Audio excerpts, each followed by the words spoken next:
Hello, tudo bem com você? Seja bem-vindo a mais um vídeo do canal. Eu sou o professor Álvaro Cândido e neste vídeo eu vou falar sobre balanço hídrico climatológico. Vamos lá? Então, o que é balanço hídrico? A gente imagina uma balança, né? Então sobe e desce, então entra e sai água do solo.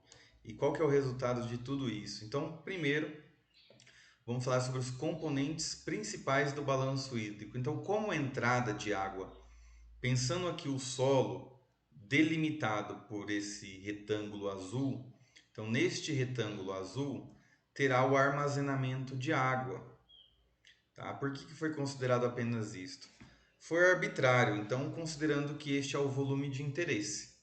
Neste retângulo pode chegar água por escoamento, por precipitação, que são as chuvas, por irrigação ou por ascensão capilar do lençol freático se elevando. A água pode sair por evaporação para a atmosfera, por transpiração a partir do uso da água pelas plantas, ou pelo escoamento, também, para mais a saída agora, e também pode sair por drenagem. Então aqui são alguns dos componentes do balanço hídrico. E quando fala-se balanço hídrico, é a contabilização das entradas e saídas de água no solo, sendo que no resultado temos o armazenamento de água no solo. Então existe um roteiro de cálculo proposto por Torthrate Method de 1995, que é um modelo muito utilizado. Ele pode ser aplicado para intervalos de 10 em 10 dias ou mensais. O que precisa então para se utilizar esse modelo?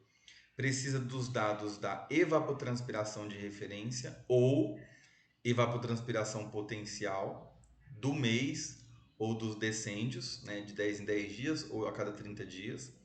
Precisa dos valores de precipitação, precisa considerar um CAD, que é a capacidade de água disponível, tá? Então, quanto que vai ser considerado ali de disponibilidade para as plantas de água. Então, esse valor ele é limitado pela capacidade de campo e o ponto de murcho e o coeficiente da cultura Kc.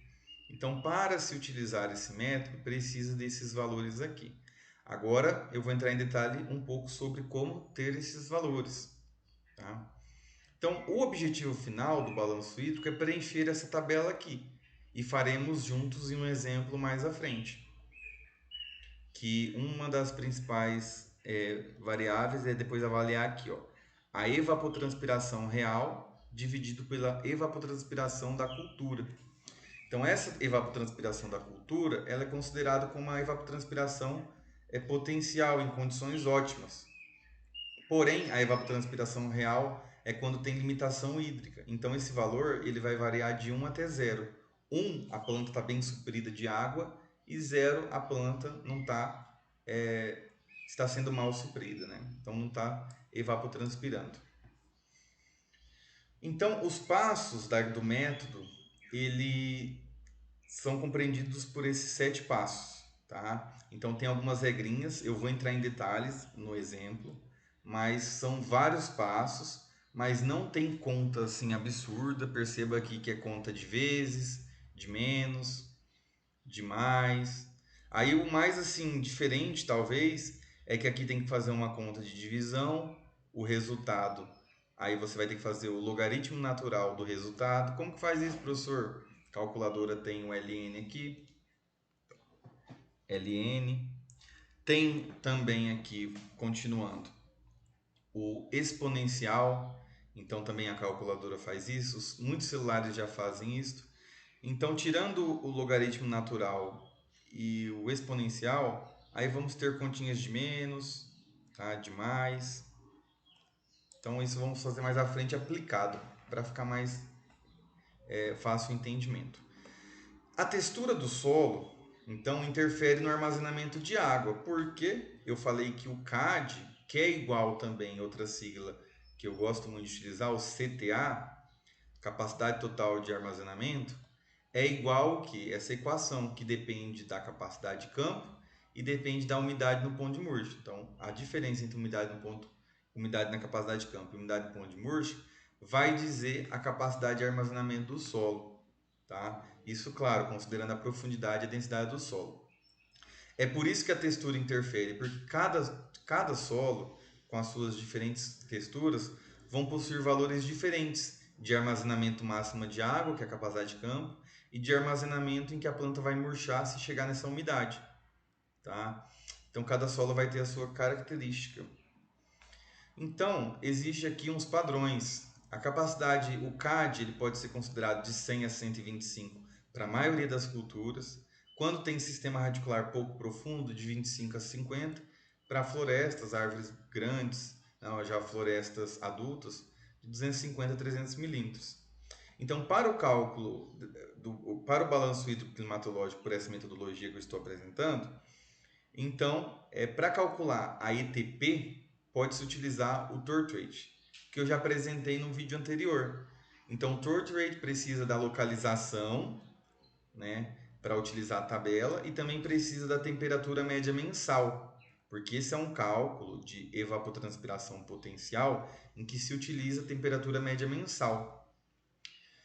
E para o balanço hidroclimatológico, então precisa também da precipitação. Tá? Então, onde buscar esses valores de temperatura e precipitação? A sugestão é que busque lá no site do INMET, na normal climatológica, que são dados médios de 30 anos. Não são todos os municípios que apresentam, mas tem muitos municípios do Brasil que estão lá, com essa que tem lá a sua normal climatológica. Então, aqui para exemplificar, falando do CAD, né, que ali para a maioria das culturas são 100 milímetros, então aqui tem uma tabela em que apresenta a profundidade das raízes e o CAD. Tá? Então aqui só para exemplificar, as culturas como algodão, pastagens, então elas têm aqui, ó, quando é areia fina, 100 milímetros, quando é solo argiloso, 200 milímetros. Então perceba que o solo argiloso consegue armazenar muito mais água do que o solo que tem textura areia fina. Tá? Então, o CAD é a capacidade de água disponível. Então, é o tamanho da caixa d'água do solo. Então, aqui também, falando da normal climatológica, como obter esses valores de temperatura e umidade para o período de um mês. Então, aqui eu fiz uma explicação para facilitar, para não falar assim, vai lá e procura. Então, entra lá no site do INMET, Instituto Nacional de Meteorologia. Então, você vai lá em clima, normais climatológicas, aí você continua. Depois que for em normais climatológicas, tem que ir em gráfico. Aí depois você vai selecionar aqui para a temperatura média compensada, mensal e anual. E para a umidade, a precipitação acumulada mensal e anual. Quando clicar, vai pedir para você salvar um arquivo Excel. Então esse daqui é o arquivo de temperatura. Então eu fui em buscar uma cidade e coloquei o município de Catalão, que é próximo aqui a Cristalina. Então tem, no caso, a temperatura média para cada mês. Eu fiz isso também para os valores de precipitação mensal para Catalão. E aqui eu montei com base naquele Excel a minha tabela mensal. Então é isso, espero que você tenha gostado do vídeo. Se gostou, dá uma curtida e até a próxima.